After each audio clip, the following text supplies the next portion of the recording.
It takes time talaga bago matutunan ng isang bagay. At sa habang ng oras na yon ay marami ring nagagawang pagkakamali. Another day, another story to share. Sa biyaya nga ng Diyos ay natapos ko ng basahin ang Book of Genesis kaya ngayong araw ay magsisimula na ako sa Book of Exodus. Natutunan ko nga dito na ang pagkatakot sa Diyos ang magbibigay ng karunungan upang magawa ang tama. Kaya bilang tugon nga ay ipapanatili ko ang magkaroon ng takot sa Diyos upang makapamuhay ako ng may karunungan. Bago nga umalis yung asawa ko ay naghanda muna siya ng breakfast namin plus merienda ko na rin hanggang sa hapon dahil nga baka matagalan siyang bumalik. Kapag breastfeed mom ka nga talaga maya't maya kang gutom kaya dinamihan na rin ng asawa ko itong kanyang ginawa. Pagkatapos nga naming maligo ni Via ay hinayaan ko muna siya makapaglaro. Napansin ko nga na parang may mali dito sa ginagawa kong hat crochet para kay Via. Yung gusto ko nga ma-achieve ay summer hat. Pero kung titingnan ko nagmumukha na siyang cap. Kaya kahit ang dami ko na nga nagawa ay nag-decide ako na ulitin ito sa simula. Dahil sa pangatlong row nga, alam ko na nagkamali ako sa counting. Kahit nga nagkamali ako ay tinuloy-tuloy ko pa din kasi inisip ko na baka okay din naman yung magiging kalabasan nito. Pero kapag hindi nga nasunod yung proper counting, ganito nga yung magiging kalabasan. Hindi ko na nga sinagad yung pagtanggal dahil dito naman sa 2 rows ay tama yung aking counting. Sa totoo lang, kahapon ko pa talaga ito ginagawa. Pero katulad nga ng nangyari ngayon, ganun din yung ginagawa ko kahapon. Tanggal ako ng tanggal dahil ang dami ko nga mga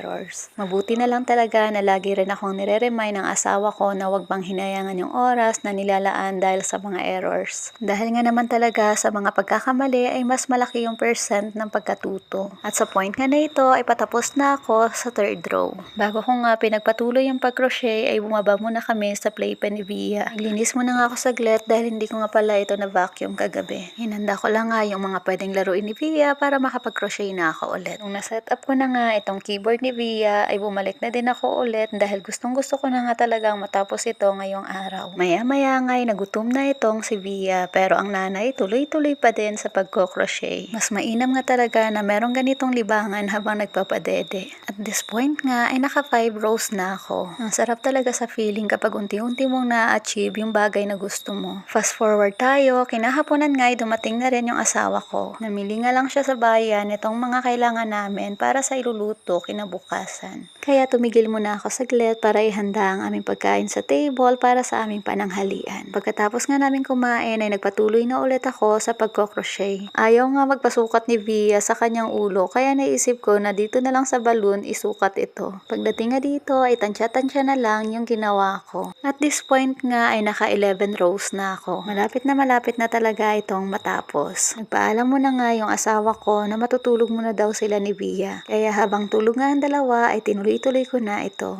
At this point nga ay medyo nagagamay ko na kaya medyo bumibilis na din yung kamay ko. Naisip ko nga na sana bago nga sila magising ay tapos ko na ito. Kaya talagang minadali ko na ito at sa point na ito ay hindi na talaga ako nagpahinga. Inabot na nga ako ng alas 5 dito. Pero sa point na ito ay malapit ko na nga ma-achieve yung summer hat na gusto ko. At pagkatapos nga ng mahabang oras, ito na nga at natapos ko na din. At sa point nga na ito ay tinatali ko na lang para nga malak na ito. Naalala ko nga na meron nga pala ako dating na crochet na mga bulaklak kaya naisip ko na ilagay na lang ito dito para mas maging maganda nga sa paningin. Kaya pagkatapos ko ngang tahiin ito na yung kanyang kinalabasan. Excited na talaga akong ipasukat ito kay Via. Sana lang talaga ay kumasya. Sa lobo ko nga lang kasi ito sinukat kanina. At ito naman nga yung itsura ni Via na suot ito. Mabuti lang talaga ay sumakto din ito sa kanyang ulo.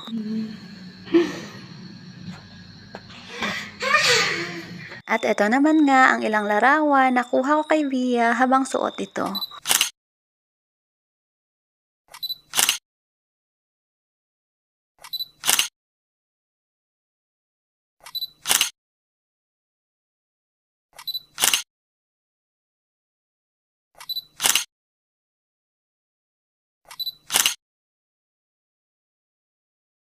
Inabot man ng 2 araw at maraming pagkakamali, pero salamat sa Diyos dahil talagang natutunan ko na ito.